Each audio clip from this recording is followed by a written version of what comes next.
بسم اللہ الرحمن الرحیم، الصلاۃ والسلام علیک یا رسول اللہ وعلی آلک و اصحابک یا حبیب اللہ صلی اللہ تعالی علیہ وسلم۔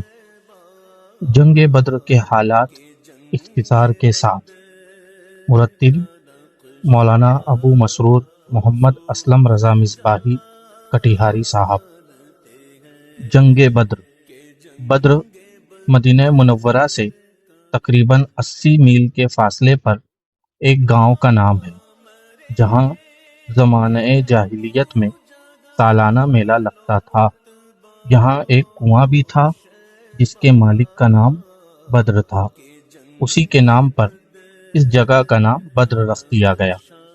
اسی مقام پر جنگ بدر کا وہ عظیم معرکہ ہوا جس میں کفار قریش اور مسلمانوں کے درمیان سخت خون ریزی ہوئی، اور مسلمانوں کو وہ عظیم الشان فتح مبین نصیب ہوئی، جس کے بعد اسلام کی عزت و اقبال کا پرچم اتنا سر بلند ہو گیا کہ کفار قریش کی عظمت و شوکت بالکل ہی خاک میں مل گئی۔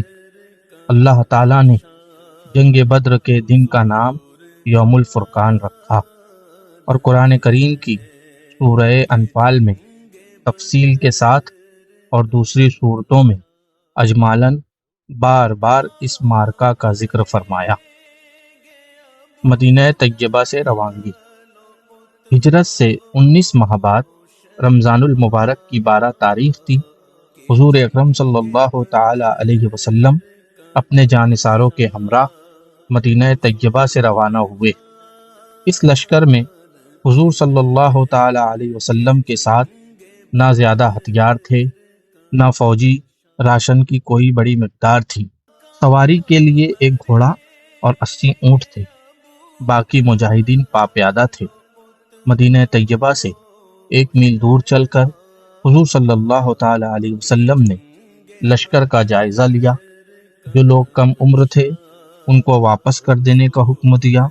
جب آپ مقام روحہ میں پہنچے تو منافقین اور یہودیوں کی طرف سے کچھ خطرہ محسوس فرمایا، اس لیے آپ نے حضرت ابو لبابہ بن عبد المنذر رضی اللہ تعالی عنہ کو مدینے کا حاکم مقرر فرما کر ان کو مدینہ منورہ واپس جانے کا حکم دیا، اور حضرت عاصم بن عدی رضی اللہ تعالی عنہ کو مدینہ کے چڑھائی والے گاؤں پر نگرانی رکھنے کا حکم صادر فرمایا۔ ان انتظامات کے بعد حضور اکرم صلی اللہ تعالی علیہ وسلم بدر کی جانب چل دیے۔ اب کل فوج کی تعداد 313 تھی، جن میں 60 مہاجر اور باقی انصار تھے۔ مجلس مشاورت۔ حضور اقدس صلی اللہ تعالی علیہ وسلم جب زعفران کے مقام پر پہنچے تو وہاں قیام فرمایا اور مجلس مشاورت قائم کی۔ سب سے پہلے حضرت سیدنا صدیق اکبر اٹھے اور بڑی خوبصورت گفتگو کی۔ پھر حضرت سیدنا عمر فاروق اٹھے، انہوں نے بھی اپنے جذبہ جانثاری کا بھرپور مظاہرہ کیا۔ انصار میں سے قبیلہ خزرج کے سردار حضرت سعد بن عبادہ رضی اللہ تعالی عنہ نے عرض کی، خدا کی قسم ہم وہ جانثار ہیں کہ اگر آپ کا حکم ہو تو ہم سمندر میں کود پڑیں۔ اسی طرح انصار کے ایک اور معزز سردار حضرت مقداد بن اسود رضی اللہ تعالی عنہ نے جوش میں آ کر عرض کیا کہ یا رسول اللہ، ہم حضرت موسیٰ علیہ السلام کی قوم کی طرح یہ نہ کہیں گے کہ آپ اور آپ کا خدا جا کر لڑیں، بلکہ ہم لوگ آپ کے دائیں سے، بائیں سے، آگے سے، پیچھے سے لڑیں گے۔ انصار کے ان دونوں سرداروں کی تقریر سن کر حضور صلی اللہ علیہ وسلم کا چہرہ خوشی سے چمک اٹھا۔ مجلس مشاورت بخیر انجام پذیر ہوئی۔ رسول اللہ صلی اللہ تعالی علیہ وسلم نے لوگوں کو دشمن کے مقابلے کے لیے چلنے کی دعوت دی۔ وہاں سے روانہ ہو کر حضور بدر کے میدان میں پہنچے۔ تاجدار دو عالم صلی اللہ علیہ وسلم بدر کے میدان میں۔ حضور صلی اللہ تعالی علیہ وسلم نے جب بدر میں نزول فرمایا تو ایسی جگہ پڑاؤ ڈالا کہ جہاں نہ کوئی کنواں تھا نہ کوئی چشمہ، اور وہاں کی زمین اتنی ریتیلی تھی کہ گھوڑوں کے پاؤں زمین میں دھنستے تھے۔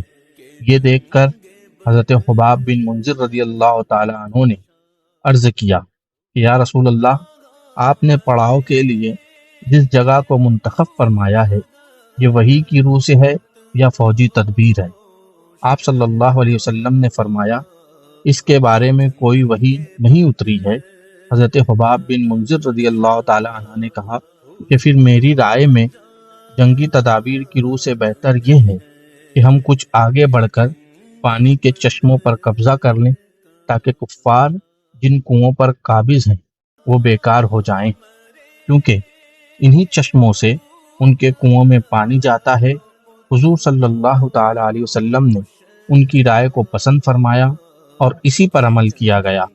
خدا کی شان کہ بارش بھی ہو گئی جس سے میدان کی گرد اور ریت جم گئی، جس پر مسلمانوں کے لیے چلنا پھرنا آسان ہو گیا، اور کفار کی زمین پر کیچڑ ہو گئی جس سے ان کو چلنے پھرنے میں دشواری ہو گئی، اور مسلمانوں نے بارش کا پانی روک کر جا بجا حوض بنا لیے تاکہ یہ پانی غسل اور وضو کے کام آئے۔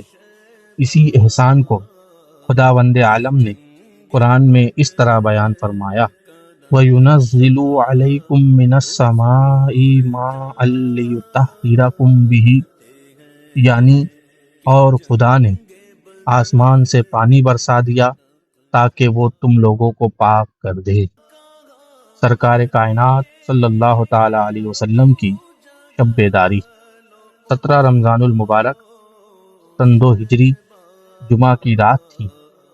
تمام فوج تو آرام و چین کی نیند سو رہی تھی، مگر ایک سرور کائنات صلی اللہ علیہ وسلم کی ذات تھی جو ساری رات خداوند عالم سے لو لگائے دعا میں مصروف تھی۔ صبح نمودار ہوئی تو آپ نے لوگوں کو نماز کے لیے بیدار فرمایا، پھر نماز کے بعد قرآن کی آیت جہاد سنا کر ایسا لرزہ خیز ولولہ انگیز واز فرمایا کہ مجاہدین اسلام کی رگوں کے خون کا قطرہ قطرہ جوش و خروش کا سمندر بن کر طوفانی موجیں مارنے لگا، اور لوگ میدان جنگ کے لیے تیار ہونے لگے۔ کون کب اور کہاں مرے گا؟ رات ہی میں چند جانثاروں کے ساتھ آپ نے میدان جنگ کا معائنہ فرمایا۔ اس وقت دست مبارک میں ایک چھڑی تھی، آپ اسی چھڑی سے زمین پر لکیر بناتے تھے اور یہ فرماتے جاتے تھے کہ یہ فلاں کافر کے قتل ہونے کی جگہ ہے اور کل یہاں فلاں کافر کی لاش پڑی ہوئی ملے گی۔ چنانچہ ایسا ہی ہوا کہ آپ نے جس جگہ جس کافر کی قتل گاہ بتائی تھی اس کافر کی لاش ٹھیک اسی جگہ پائی گئی۔ ان میں سے کسی ایک نے لکیر سے بال برابر بھی تجاوز نہیں کیا۔ اس حدیث سے صاف اور صریح طور پر یہ مسئلہ ثابت ہو جاتا ہے کہ کون کب اور کہاں مرے گا، ان دونوں غیب کی باتوں کا علم اللہ تعالیٰ نے اپنے حبیب صلی اللہ تعالی علیہ وسلم کو عطا فرمایا تھا۔ مجاہدین کی صف آرائی 17 رمضان المبارک سن 2 ہجری جمعہ کے دن حضور صلی اللہ علیہ وسلم نے مجاہدین اسلام کو صف بندی کا حکم دیا۔ دست مبارک میں ایک چھڑی تھی، اس کے اشارے سے آپ صفیں درست فرما رہے تھے کہ کوئی شخص آگے پیچھے نہ رہنے پائے، اور یہ بھی حکم فرما دیا کہ بجز ذکر الہی کے کوئی شخص کسی قسم کا شور و گل نہ مچائے۔ دعائے نبوی حضور سرور عالم صلی اللہ تعالی علیہ وسلم اس نازک گھڑی میں جناب باری تعالیٰ سے لو لگائے گریہ وزاری کے ساتھ کھڑے ہو کر ہاتھ پھیلائے یہ دعا مانگ رہے تھے کہ خداوند تو نے مجھ سے جو وعدہ فرمایا ہے آج اسے پورا فرما دے۔ کبھی آپ سجدے میں سر رکھ کر اس طرح دعا مانگتے کہ الہی اگر یہ چند نفوس ہلاک ہو گئے تو پھر قیامت تک روئے زمین پر تیری عبادت کرنے والے نہ رہیں گے۔ جنگ کی ابتدا یوں ہوئی کہ سب سے پہلے عامر بن الحضرمی جنگ کے لیے آگے بڑھا۔ اس کے مقابلے کے لیے حضرت عمر رضی اللہ تعالی عنہ کے غلام حضرت محجع رضی اللہ تعالی عنہ میدان میں نکلے اور لڑتے ہوئے شہادت سے سرفراز ہو گئے۔ پھر حضرت حارثہ بن سراقہ انصاری رضی اللہ تعالی عنہ حوض سے پانی پی رہے تھے کہ ناگہاں ان کو کفار کا ایک تیر لگا اور وہ شہید ہو گئے۔ حضرت عمیر جنتی ہونے کی خوشخبری سنی تو مارے خوشی کے کفار کے لشکر پر تلوار لے کر ٹوٹ پڑے اور جاں بازی کے ساتھ لڑتے ہوئے شہید ہو گئے۔ کفار کا سپہ سالار عتبہ بن ربیعہ اپنے سینے پر شتر مرغ کا پر لگائے ہوئے اپنے بھائی شیبہ اور اپنے بیٹے ولید کو ساتھ لے کر غصے میں بھرا ہوا اپنی صف سے نکل کر مقابلے کی دعوت دینے لگا۔ حضور اقدس صلی اللہ علیہ وسلم کے حکم پر حضرت حمزہ، حضرت علی اور حضرت عبیدہ رضی اللہ تعالی عنہم ان تینوں کے مقابلے کے لیے میدان میں نکلے۔ جب ان لوگوں میں جنگ شروع ہوئی تو حضرت حمزہ، حضرت علی، حضرت عبیدہ رضی اللہ تعالی عنہم نے ایمانی شجاعت کا ایسا مظاہرہ کیا کہ بدر کی زمین دہل گئی اور کفار کے دل تھرا گئے۔ حضرت حمزہ رضی اللہ تعالیٰ عنہ نے اپنی تلوار کے وار سے مار مار کر عتبہ کو زمین پر ڈھیر کر دیا اور حضرت علی رضی اللہ تعالیٰ عنہ کی ذوالفقار نے ولید کو مار گرایا۔ پھر اسد اللہ الغالب حضرت علی رضی اللہ تعالیٰ عنہ شیبہ پر جھپٹے اور اسے بھی قتل کر دیا۔ ابو جہل ذلت کے ساتھ مارا گیا۔ حضرت عبد الرحمن بن عوف رضی اللہ تعالیٰ عنہ کا بیان ہے کہ میں صف میں کھڑا تھا اور میرے دائیں بائیں دو نوعمر لڑکے کھڑے تھے۔ ایک نے چپکے سے پوچھا کہ چچا جان، کیا آپ ابو جہل کو پہچانتے ہیں؟ میں نے اس سے کہا کہ کیوں بھتیجے، تم کو ابو جہل سے کیا کام ہے؟